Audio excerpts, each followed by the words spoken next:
Assalamu alaikum, hello students. Today we are going to discuss our advanced computer programming lecture number 22. अच्छा, last time तक हम लोग discuss कर रहे थे socket programming. Ultimately that was a part of network programming, and today we are going to discuss RMI. RMI is again a part of network programming. RMI stands for remote method invocation. तो students, last time तक हमने जो discuss किया वो discuss हमने किया socket programming. Socket programming में हम करते ये थे कि हम अपना एक सर्वर बनाते हैं, अपना एक क्लाइंट बनाते हैं. तो हमने बताया, मैंने आपको बहुत ज़्यादा कि जो जावा की एपीआई है वो हमें डिफ़ॉल्ट इम्प्लीमेंटेशन दे रही है टीसीपी/आईपी प्रोटोकॉल की. अच्छा, प्रोटोकॉल्स को हमने थोड़ा डिफाइन किया था कि प्रोटोकॉल बेसिकली एक सेट ऑफ रूल्स है जो हमारा डेटा एक डेस्टिनेशन से दूसरी डेस्टिनेशन तक ट्रैवल करता है. तो वो जो डाटा का ट्रैवल है वो बाय सम पर्टिकुलर रूल्स है. तो जो टीसीपी/आईपी प्रोटोकॉल है ये एक, इसको आप यूँ कह लें कि टीसीपी/आईपी प्रोटोकॉल दो डेस्टिनेशन के दरमियान एक स्ट्रीम, डेडिकेटेड स्ट्रीम बिल्ड होती है. डेडिकेटेड स्ट्रीम बिल्ड होने का आपको उसको अगर आप अपने लोकल अपने जो ज़िंदगी है वहाँ पे अगर आप उसको देखें, अप्लाई करें, तो वैसे ही जैसे आप किसी एक लिक्विड सोर्स से किसी दूसरे लिक्विड सोर्स तक एक आप डेडिकेटेड पाइप लगा देते हैं. उस पाइप के थ्रू डेटा आपका एक जगह से दूसरी जगह ट्रांसफ़र होता है. तो अगर एक पाइप होगा तो पाइप में जो डाटा आपने जो पहले जो डाटा आपने उसमें इंसर्ट किया है वो पहले पहुंच जाएगा, वो पहले रिसीव हो जाएगा. जो डाटा बाद में आपने इंसर्ट किया वो बाद में जाएगा, वो बाद में रिसीव होगा.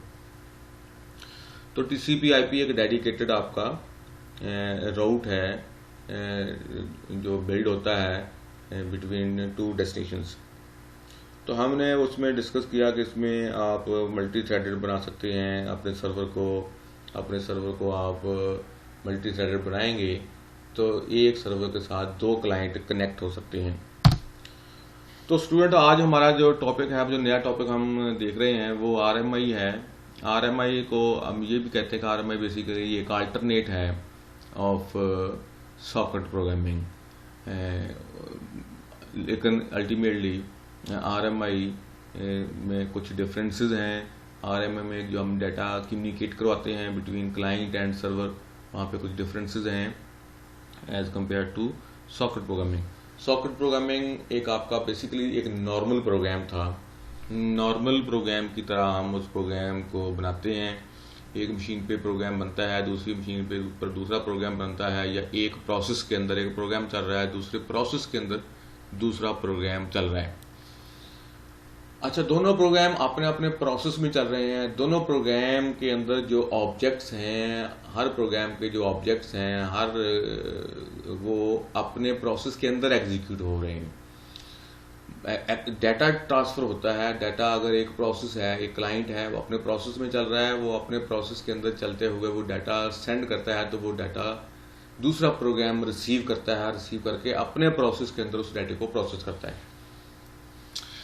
आप यूँ कह लें कि एक क्लास, एक जावा वर्चुअल मशीन के अंदर उसको हमने एग्जीक्यूट किया. वहाँ पे जो उस क्लास के एक ऑब्जेक्ट या दो ऑब्जेक्ट क्रिएट हुए हैं, वो ऑब्जेक्ट उधर ही अपने ही मेथड्स को कॉल करेंगे, अपने ही मेथड को एग्जीक्यूट करेंगे against the request of client. लेकिन वो उनकी एग्जीक्यूशन उसी प्रोसेस के अंदर होगी. क्लाइंट के ऑब्जेक्ट्स की एग्जीक्यूशन क्लाइंट के अपने प्रोसेस के अंदर होगी. अब जो हमारा टॉपिक है आरएमआई, रिमोट मेथड इन्वोकेशन, जैसे नाम से थोड़ा हमें लगता है रिमोट मेथड इन्वोकेशन के रिमोटली हमने मेथड इन्वोक करना है. रिमोटली मेथड इन्वोक करने का मतलब है कि एक मशीन है और एक मशीन ए है और एक मशीन बी है. एक प्रोग्राम मशीन ए पे चल रहा है, दूसरा प्रोग्राम मशीन बी पे चल रहा है.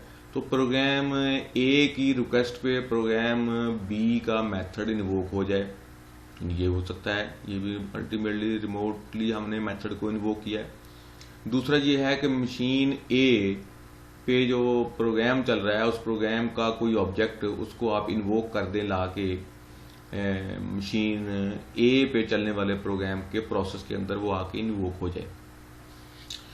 तो स्टूडेंट, ये एक बड़ा ही ट्रिकी और बड़ा इंटरेस्टिंग है कि आपके दो डिफरेंट प्रोग्राम चल रहे हैं। एक प्रोग्राम जो चलता है वो बेसिकली एक प्रोसेस के अंदर चलता है, उसके अंदर डिफरेंट टास्क हो सकते हैं जिनको हम थ्रेड बोलते हैं, लेकिन एक प्रोग्राम एक प्रोसेस में चलता है, वो एक अलहदा से जावा वर्चुअल मशीन उसका प्रोसेस क्रिएट करती है। दूसरा प्रोग्राम दूसरी JVM में चल रहा है। तो दोनों प्रोग्राम अलहदा प्रोसेस में हैं, दोनों प्रोग्राम्स की जावा वर्चुअल मशीन्स सेपरेट हैं, दोनों प्रोग्राम्स के अपने अपने ऑब्जेक्ट्स क्रिएट हुए हैं। लेकिन अगर प्रोग्राम B के जो ऑब्जेक्ट्स हैं वो प्रोग्राम A के अंदर आके एग्जीक्यूट हो जाएं, तो this is very amazing and interesting as compared to socket programming. तो यहाँ पे मैं एक वर्ड यूज़ कर रहा हूँ डिस्ट्रीब्यूटेड कंप्यूटिंग या डिस्ट्रीब्यूटेड प्रोग्रामिंग। डिस्ट्रीब्यूटेड प्रोग्रामिंग यही है कि आपके जो डिफरेंट प्रोग्राम्स हैं वो डिफरेंट जगह पे एग्जीक्यूट हो रहे हैं, लेकिन वो एक दूसरे के साथ कोऑपरेट कर रहे हैं। एक दूसरे के जो ऑब्जेक्ट्स हैं वो एक प्रोग्राम का ऑब्जेक्ट किसी दूसरे प्रोग्राम में जाके एग्जीक्यूट हो जाता है, किसी दूसरे प्रोग्राम के अंदर जाके उस प्रोग्राम की कोई नीड फुलफिल कर सकता है। अब यूँ कह लें objects are going to be transferred from one process to another process.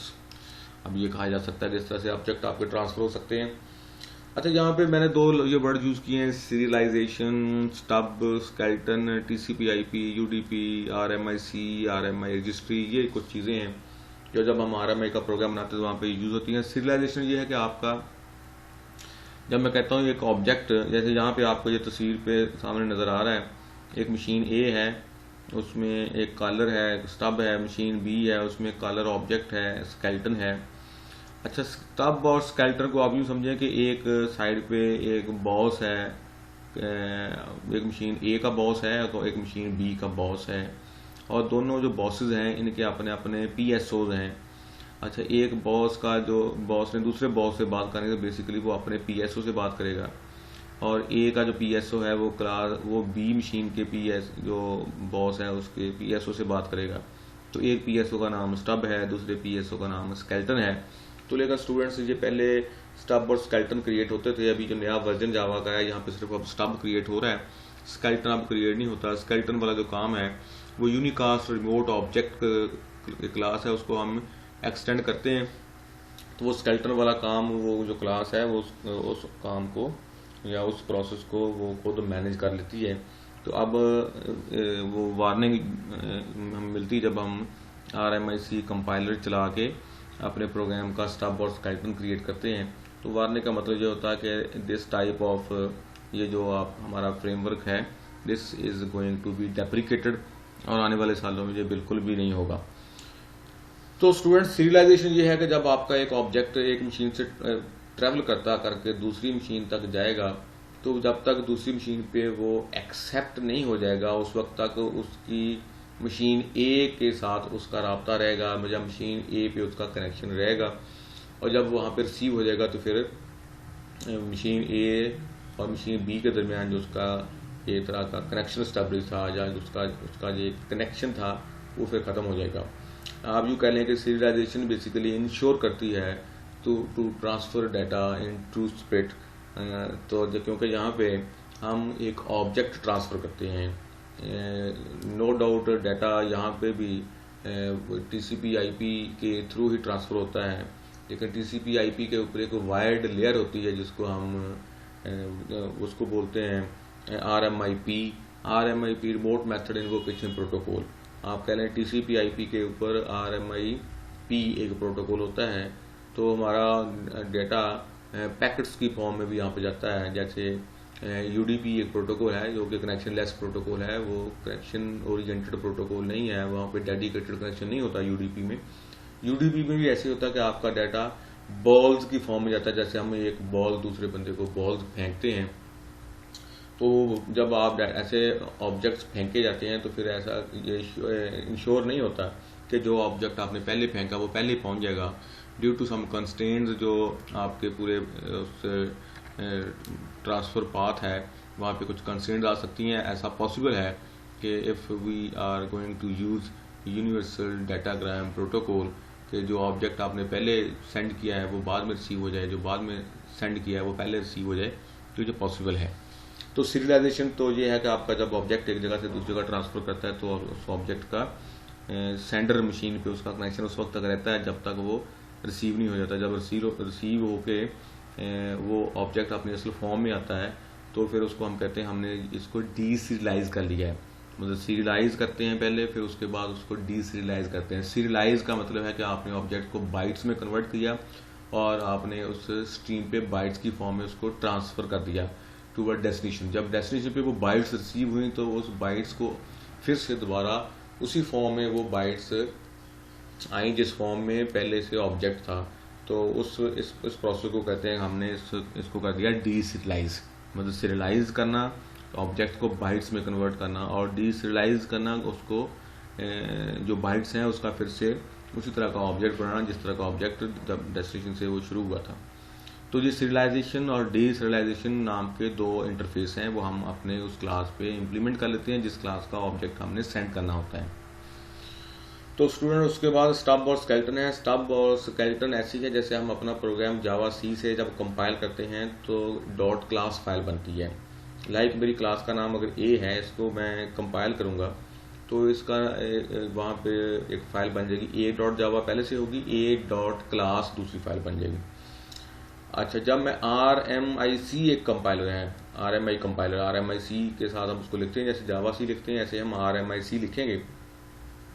तो जब मैं कंपाइल करूँगा अपने प्रोग्राम को, उसके बाद उसको मैं RMIC से जब उसको मैं कंपाइल करूँगा दोबारा से, तो आज से कुछ अर्सा पहले तक जो वर्जन से जावा के वहाँ पे दो और फाइलें क्रिएट होती थी। एक का नाम होता था a_stub.class, दूसरे का नाम होता था a_skeleton.class, अगर आपकी क्लास का नाम ए है।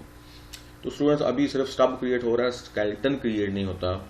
अब यूँ कह लें जो स्टब क्रिएट होता है वो स्टब सब कुछ सारे जो काम है वो स्टब खुद ही करता है, प्लस जो सर्वर एंड पे जो आपका प्रोग्राम है वहाँ पे यूनिकास्ट रिमोट ऑब्जेक्ट है। तो वो जो निटी ग्रिटी स्केलेटन से रेलिवेंट है वो यूनिकास्ट रिमोट ऑब्जेक्ट क्लास को जब हम अपनी क्लास पे एक्सटेंड करते हैं तो that class resolve all those nitty gritties. तो ये स्टब और स्केलेटन का मैंने आपको पहले बता दिया कि इनका बेसिकली ये आप कह लें मैसेंजर हैं अपने अपने प्रोसेसेस के, अपने अपने प्रोग्राम्स के। जो दो प्रोग्राम्स के दरमियान जो दोनों प्रोग्राम वो डिफरेंट प्रोसेस के अंदर अगर एग्जिस्ट करते हैं तो उनके दरमियान कम्युनिकेशन करवाने के लिए। तो दूसरा स्टूडेंट मैं यहाँ पे आपको बता दूँ कि दो जो प्रोसेस है, जरूरी नहीं कि दो प्रोसेस दो डिफरेंट मशीन्स पे आते हैं, कि दो प्रोसेस एक मशीन पे भी क्रिएट हो सकते हैं। एक मशीन पे मल्टी प्रोसेसिंग हो सकती है, होती है, और हम एट ए टाइम दो प्रोग्राम चलाते हैं। जैसे आप इंटरनेट पर ब्राउजिंग कर रहे हैं और साथ कोई फाइल डाउनलोड हो रही है, साथ आपका कोई ऑडियो या वीडियो आपने चलाया हुआ है। तो ये बेसिकली ये डिफरेंट प्रोग्राम्स हैं और इनके अपने अपने प्रोसेस क्रिएट हुए हैं। तो उसके बाद ये RMIC और RMI रजिस्ट्री है। तो ये आगे जाके बताता हूँ स्टूडेंट्स। ये RMI रजिस्ट्री भी हम क्रिएट करते हैं। जब रजिस्ट्री क्रिएट होती है तो रजिस्ट्री ऐसी है जैसे हमने जब अपना सॉकेट क्रिएट करते हैं तो एक ऑब्जेक्ट क्रिएट होता था, सॉकेट बनाते थे। तो सॉकेट क्या था, बेसिकली एक ऑब्जेक्ट था। वो ऑब्जेक्ट क्रिएट करने के बाद उसके अंदर हम डाटा स्टोर करते थे और वहाँ से हम डाटा को रिसीव करते थे। यहाँ पे जो हमने ऑब्जेक्ट फेंकना है वो हमने रजिस्ट्री के अंदर फेंकना है। रजिस्ट्री क्रिएट होती है बेसिकली, वो आप जो कह लें मशीन एक अपने एंड पे प्रोसेस क्रिएट कर लेती है। मेमोरी एरिया क्रिएट होता है, ऐसा memory area that can store, that can receive, that can contain, that can maintain objects. Name value pair के साथ वहाँ पे हम ऑब्जेक्ट्स को बाइंड कर देते हैं। नेमिंग डॉट बाइंड के नाम से मेथड है। बाइंड के अंदर हम पहला पैरामीटर को नाम देते हैं, दूसरा पैरामीटर हम कोई ऑब्जेक्ट रखवा देते हैं। वो ऑब्जेक्ट रजिस्ट्री के अंदर चला जाता है। तो फिर जब क्लाइंट से रिक्वेस्ट आती है, क्लाइंट बेसिकली उस रजिस्ट्री से वो उस ऑब्जेक्ट को उठाएगा और उठा के अपने पास ले जाएगा, जो उधर लुकअप करेगा जब बेसिकली। तो जब उधर ऑब्जेक्ट चला जाएगा सीरियलाइज होके फिर वहाँ पे जाकर डीसीरियलाइज हो जाएगा ऑटोमेटिकली। तो उस ऑब्जेक्ट को वहाँ पे हम जब यूज़ करेंगे तो हमें ये फील आएगा कि दैट ऑब्जेक्ट, एक ऑब्जेक्ट जो क्लास बी का था और वो प्रोसेस बी के अंदर एग्जीक्यूट हो रहा था, उस ऑब्जेक्ट को हमने वहाँ से बगैर ऑब्जेक्ट क्रिएट किए अपने प्रोग्राम में, मेरे प्रोग्राम में वो ऑब्जेक्ट आ गया। हमने उस क्लास का इधर कोई ऑब्जेक्ट क्रिएट नहीं किया, इधर वो ऑब्जेक्ट आया तो हमने उसको यूज़ किया। तो तो ये जो सिनेरियो है ये बड़ा अमेजिंग सिनेरियो फील होता है। एक आपको ऐसी फील आती है कि जो डिस्ट्रीब्यूटेड कंप्यूटिंग का कॉन्सेप्ट आपका है उसको फिर आपको थोड़ा वो शाइन करती है इस कॉन्सेप्ट को कि डिस्ट्रीब्यूटेड कंप्यूटिंग हम किसको कहते हैं, दो प्रोसेस इंडिपेंडेंट जगह पे एग्जीक्यूट हो रहे हैं और वो एक दूसरे के रिसोर्सेज को शेयर कर रहे हैं। तो स्टूडेंट ये थोड़ा सा उसकी डेफिनेशन देख लें डिस्ट्रीब्यूटेड कंप्यूटिंग की, वही सीधी तरह है। Distributed objects refer to software modules that are designed to work together but reside either in multiple computers connected via a network or in different process inside the same computer। जैसे मैंने कहा एक machine पे दो हो सकते हैं, वो उसने एंड पे वो बात की है, और पहले उसने ये कहा कि दो डिफरेंट मशीन्स हैं वहाँ पे दो डिफरेंट प्रोग्राम चल रहे हैं, दो डिफरेंट सॉफ्टवेयर मॉड्यूल चल रहे हैं। तो अगर वहाँ पे ये वर्क टूगेदर कर सकते हैं इस तरह से, तो ऐसे ऑब्जेक्ट्स को हम बोलते हैं ये डिस्ट्रीब्यूटेड ऑब्जेक्ट्स हैं। तो मैंने बड़ा उसको सादा अल्फाज में पहले डिफाइन कर दिया आपको। तो यहाँ ये आप देख लें, ये जो लैंग्वेज है ये आपकी एक बुक वाली लैंग्वेज है, जो इंटरनेशनल लैंग्वेज के तौर पे हम जिसको हम कह सकते हैं इंटरनेशनली अगर आपने अंडरस्टैंड करना है लिखे हुए टेक्स्ट को, तो इस तरह का टेक्स्ट है। और मैंने जो आपसे बात की है उसको जरा आप इसके साथ रिलेट करेंगे तो आप अंडरस्टैंड कर जाएंगे। तो स्टूडेंट ये देखें, ये सीरियलाइजेशन की मैंने डेफिनेशन बताई है। मैंने आपको सादा अल्फाज में बताया कि सीरियलाइजेशन का मतलब है बिट या बाइट्स में अपने डाटा को कन्वर्ट कर लेना ऑब्जेक्ट को, उसके बाद उसको दोबारा से फिर उसी तरह से उसी फॉर्म में लाना, उसको हम कहते हैं ये हमने इसको डीसीरियलाइज कर लिया है। तो ये आप अगर देखें तो यहाँ पे सीरियलाइजेशन का है कि serialisation is used for light weight persistence and for communication via sockets. Light weight persistence, students persistence का मतलब यह है कि कुछ टाइम के लिए चीज़ों का अपनी उसी एक फॉर्म में स्टे करना, कुछ टाइम के लिए किसी एक फॉर्म में किसी ऑब्जेक्ट का रहना, उसको हम कहते हैं कि इसकी ये एक परसिस्टेंसी है, जिसको हम कहते हैं कंसिस्टेंट रहना। तो किसी भी चीज़ का किसी एक फॉर्म में कुछ अर्सा के लिए रहना उसको कहते हैं परसिस्टेंसी या परसिस्टेंसी। जैसे आपके एटीट्यूड में कुछ कंटिन्यूटी होती है तो हम कहते हैं ये एक कंसिस्टेंसी है।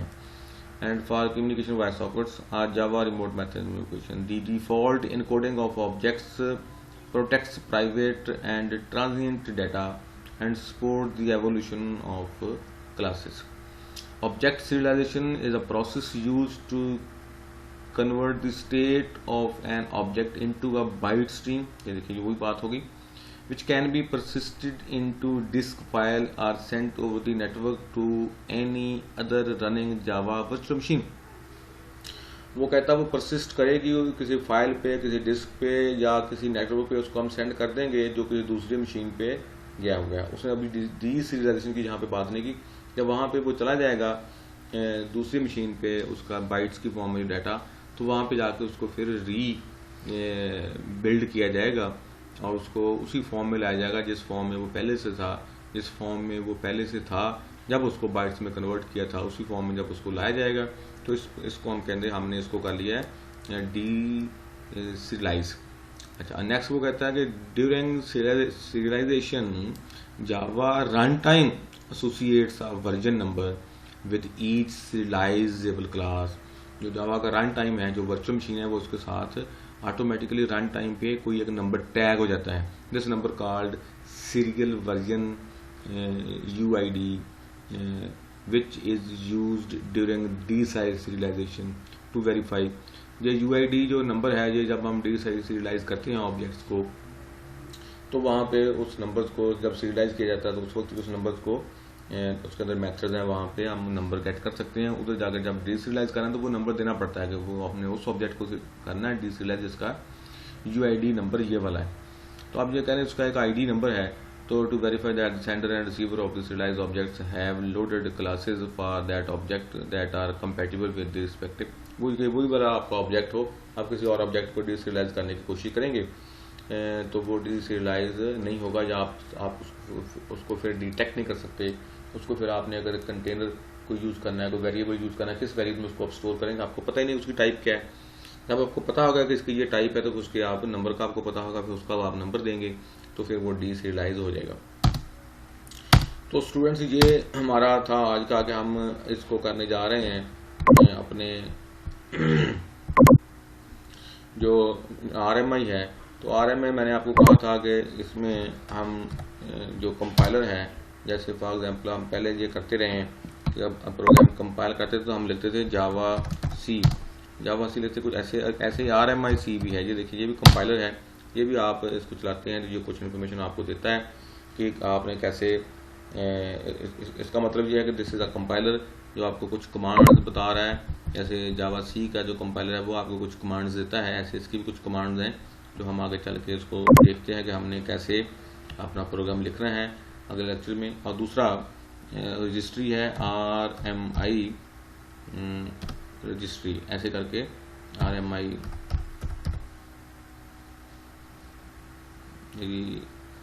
Registry. now start RMI registry.